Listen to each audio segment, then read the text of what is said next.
Greece, as you all know, Greece is in Europe, only just. It's to the right and to the south. It's kind of an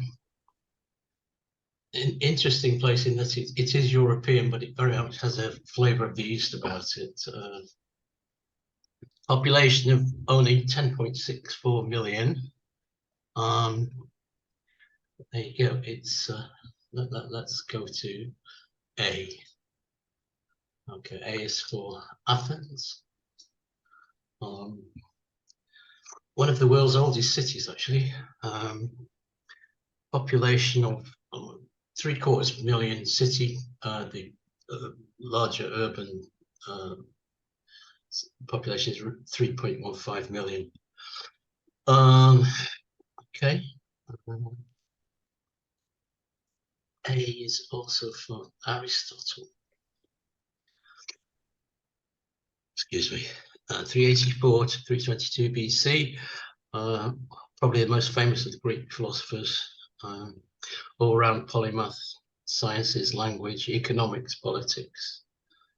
And, important man in the world of philosophy. B, struggled with B, so I ended up with baklava, which... Love it. Gorgeous. Which is, I suppose, it's not absolutely Greek, but it's from that region of the Mediterranean, so it's probably Turkish, North African, but it's very popular in Greece, and it's made from phyllo pastry, chopped nuts, syrup, and honey. There you go. It's very, very sweet and sticky, but nice. Is that pistachio nuts? Yes, that's my favorite. Yeah, kind of. It's too sweet for me, I'm afraid. You can only eat one. Yeah, but it's very popular in that part of the Mediterranean. C is for Crete, which is the largest of the Greek islands. Fifth largest in the Mediterranean. Famous for the Minoan civilization from 2600 to 1150 BCE. Bit more about that later, but like all of Greek islands, you can always find a monastery somewhere on the hillside, usually quite high up, actually, tucked away from civilization, as it were. Drama. For all you drama queens. Oh God. Oh. The three aspects of drama in Greek are the comedy, the satire plays, and tragedy. So, and there are 5 elements in the prologue, first, second, and third episodes. It can be more than that, actually, but that's the basic of it. And the exodos, the kind of final summing up the plenary, if you like, of the proceedings. And of course, in the ancient days, drama was played out in fantastic amphitheatres. Example here, which you can find dotted around, not just in Greece, but in parts of the eastern Mediterranean, are still surviving. Fantastic acoustics, which maybe some of the actors these days could do a bit of practicing Greek amphitheatres, but there we go. Greece as part of the European Union, joined in 1979. It almost left in 2012, and if you remember the financial crisis and all kinds of things, but it survived, and it's still it was bailed out from bankruptcy by the EU, and it's still part of the organisation. I think they called it Grexit at the time when it was almost about to leave, but it never actually happened. Back to food again. Moussaka, probably the most well-known Greek dish. It's made from potatoes, aubergines, lamb covered in bechamel sauce. It's a kind of lasagna without pasta, I guess, but it's supposed to be made with lamb, but my friend Theo says his mum never ever used lamb. She always cooked it with beef. So I don't know whether that's, I don't think it matters particularly. Quite like it actually, but yeah. And dolma, stuffed grape or vine leaves, stuffed with rice and or meat, seafood, offal, whatever, or sometimes combinations of the lot. Quite appetizing. Probably you can get vegetarian variations. That's quite a mouthful, isn't it? Yeah, vegetarian variations of it. Yeah, there we go. Oh yeah, I had to put this in. Guards called Evizones, and they are the guards of the presidential palace and the tomb of the unknown soldier in Greece. There are apparently yards and yards of material in these outfits. In the summer, they're made of cotton, and in the winter, they go for more practical woolen versions. But there you go. And then, you know, the famous pom-poms on the end of the boots. So, but, Poor lads. very cool. And apparently it's amongst Greek soldiers a great privilege to be part of this particular unit. There you go. Homer, H is for Homer. So we've got Homer and Homer, if you like. Can we read all that? Homer wrote two of the world's longest epic poems. Homer Simpson would like to eat the world's biggest hoagie, etc., etc. Homer was blind. Homer can't see his toes, etc. It's quite funny, this, but maybe it's not everybody's. Can you see all that? Anyway, there we go. Homer, poet, and famous for the Iliad and the Odyssey. H is for also for the Hellenes, the old name for Greece, the region of the Hellenes. Think of things being Hellenistic these days. Okay. And I is for islands, which Greece has a great many of. On the Ionian, Dodecanese, Cyclades, Sporades, East Aegean, North Aegean. But you can see all these islands, many of them very popular as tourists. Some of the nicer ones are very small. They don't have airports, and you have to get to by boat. One of the nicest ones I've ever been to was Simi over here near Rhodes, which is very small, very pretty.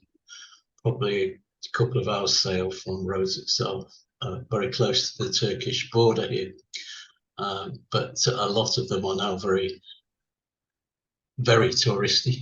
You know, My daughter stayed at Simi this yeah. They said it was absolutely gorgeous, so quiet, and they had to get a ferry from Rhodes. They stayed at an Airbnb that was an old sort of gatehouse for us for fishing. You know, it was beautiful. Looked beautiful. I think in the daytime they have like an influx of guests coming over from other islands, and then as they all disappear in the evening, it sort of descends into its own kind of sense of self. But there you go. Okay, J doesn't exist in the Greek alphabet, so I settled for Jesus here, which is in Greece. Ipsos, I think. I'm not sure, but it's a long time since I did any. And K is for Kalogeropoulos, which is the real name of Maria Callas, the famous Greek soprano.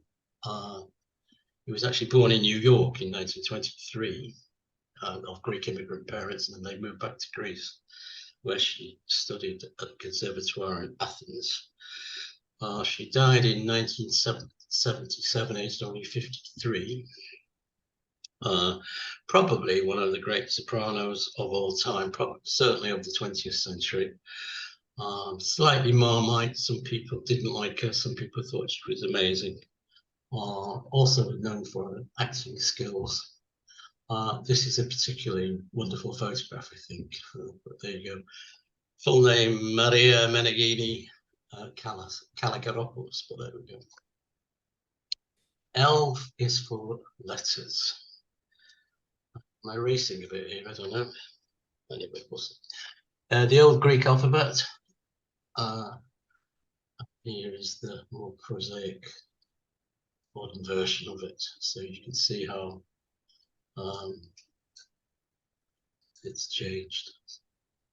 The problem I had trying to learn Greek was that the uppercase letters bear no relation to the lowercase.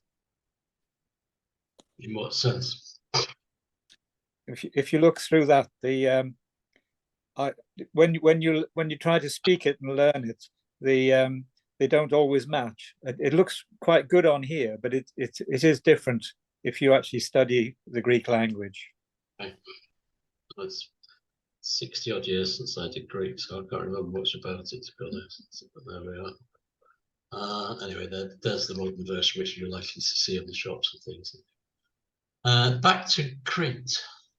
Very kind of evocative picture there of the M is for Minotaur. Queen of Crete slept with a bull and gave birth to the Minotaur, apparently. And although she was horrified by it, she kept him in the sort of labyrinth beneath the palace, and used to feed him occasional peasant to keep him going. Anyway,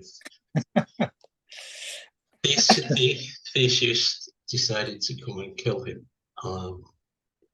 and here he is, seeing him off.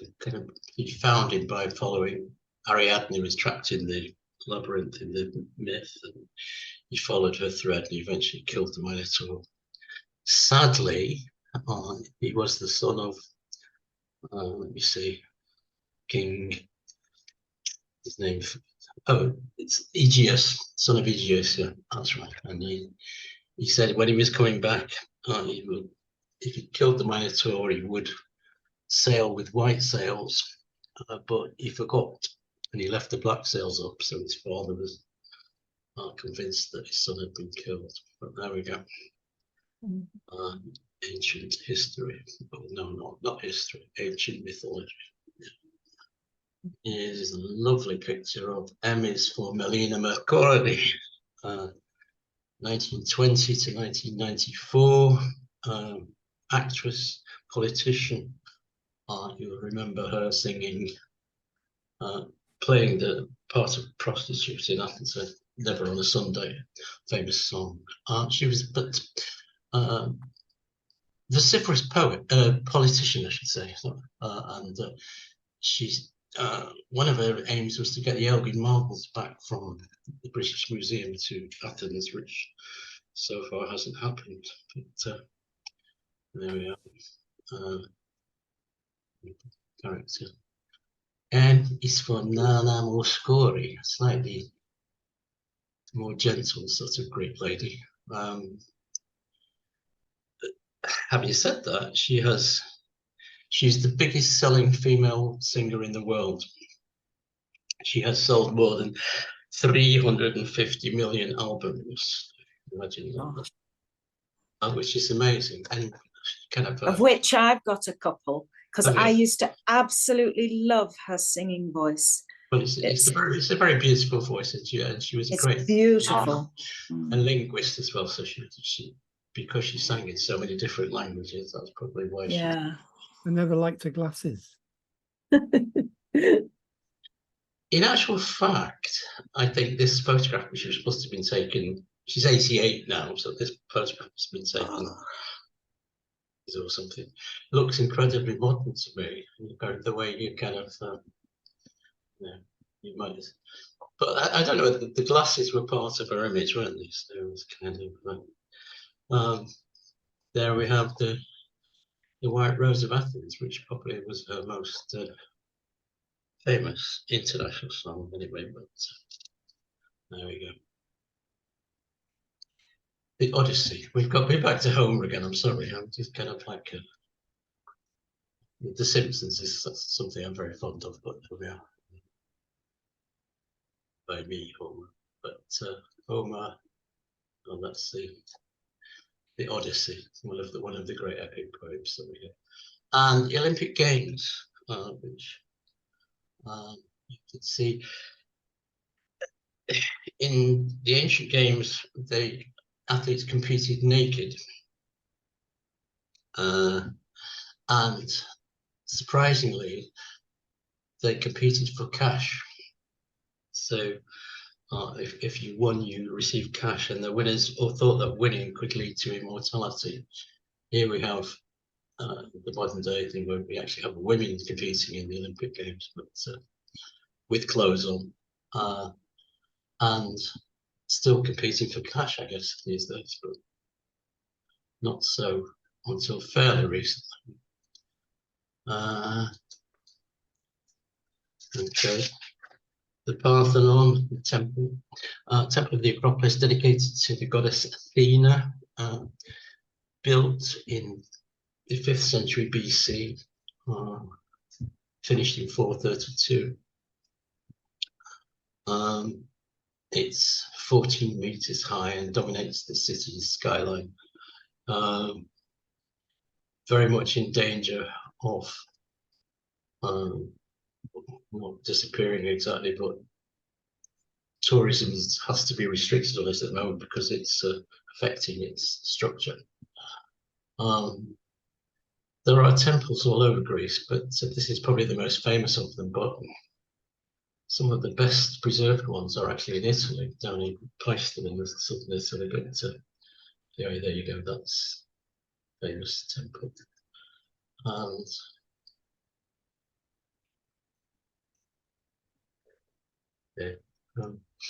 Plato, 429 to 347 BCE, founded the Academy, School of Philosophers.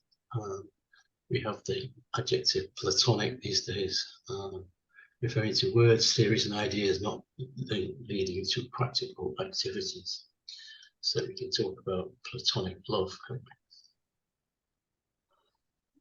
Q have resorted to the usual.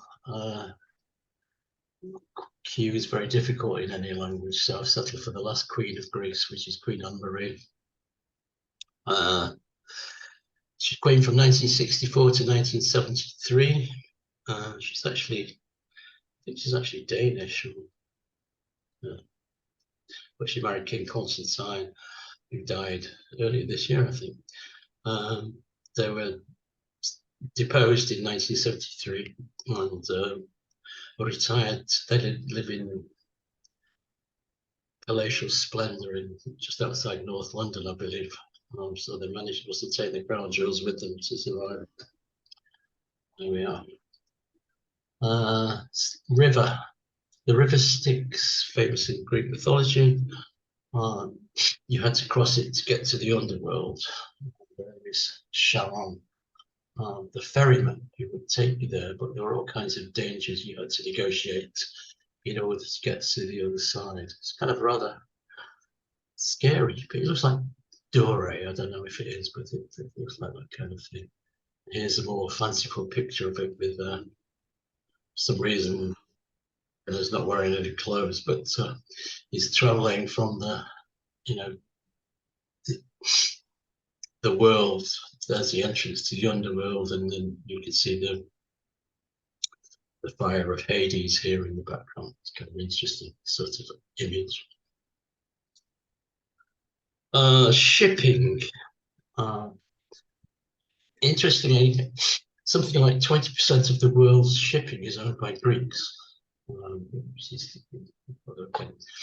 we have here this gentleman here in the you can see where I'm pointing in the suit is Stavros Niarchos, and sitting down here we have Aristotle Onassis, two of the richest and most famous of the Greek shipping magnates. Incidentally, they both shared the same wife. Tina Niarchos moved on to Aristotle Onassis, and then she was dumped for Jackie Kennedy, with Maria Callas in the mix as well at some point in all of that. But there you go, Aristotle Onassis, probably one of the world's most famous rich men at a certain point in time. And this is Greek shipping. This is not the kind of ship that they ran, but it was just a nice thing. I think it's called a trimarine or something, but it's kind of an example of a Greek ship. It reminds me of, if you remember the film Ben-Hur, when the slaves were rowing in the, back to, it reminds me of that. But there we go. T is for Trojan horse. You all know the story of that. Horse where the soldiers were put inside the horse, and the horse was given to Troy as a gift, and then at night they all leapt out and destroyed the city. Helen of Troy and all that bits, Paris and all, Hector. Okay. Unions is like U for unions. Very big deal in Greece. We've heard a lot about them in recent years about reaction to government policies, but they're quite powerful. Okay. I love this picture. This is Vangelis. V is for Vangelis. Familiar with some of his music. 1943 to 2022, died age 79 last year. Probably most famous for his Academy Award for the theme music from Chariots of Fire. I had some of his records. I really liked his music, yeah, at the time. W is for water, which in Greece is, generally speaking, not potable. You shouldn't drink it. You should always drink from the bottle stuff.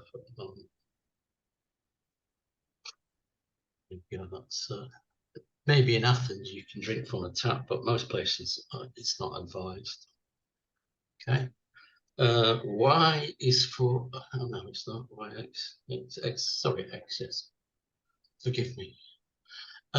This is Xerxes, or perhaps better known as Circe, the Great. He was not Greece, he was Persian, a man of enormous appetites in almost every aspect of life. Lived from 519 BC to 465 BC, and much of his time was spent in trying to conquer Greece, but he ultimately failed, and he was assassinated in 465 BC. But I think there's a famous opera about him by Handel, I think. Yeah. Y is for yogurt. The Greek variety is apparently the best. It is made by straining out the extra whey, apparently. It has less sugar and more protein, and is higher in calcium than normal yogurt. So I rather like it, but some people think it's a bit bland. But there you go. Z is of course for Zorba, the Greek famous film in the 1960s. Do you recognise the actors? Anthony Quinn. Anthony Quinn.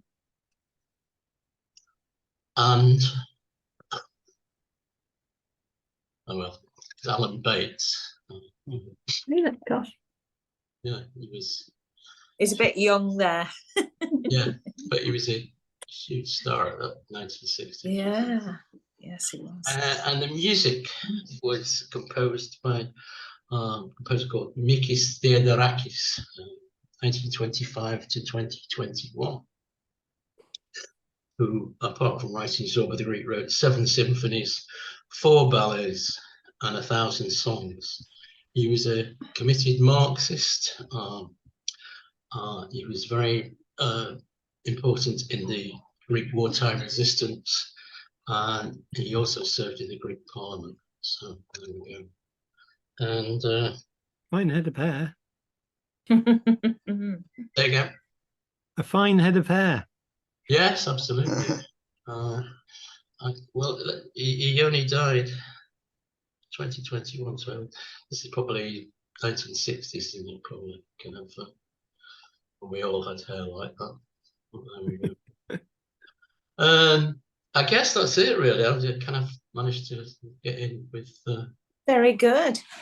Well done. Enjoyed that. Very good. Okay, well, I think we're going to run out in a minute. So, did your jab go? Did your jab go okay now?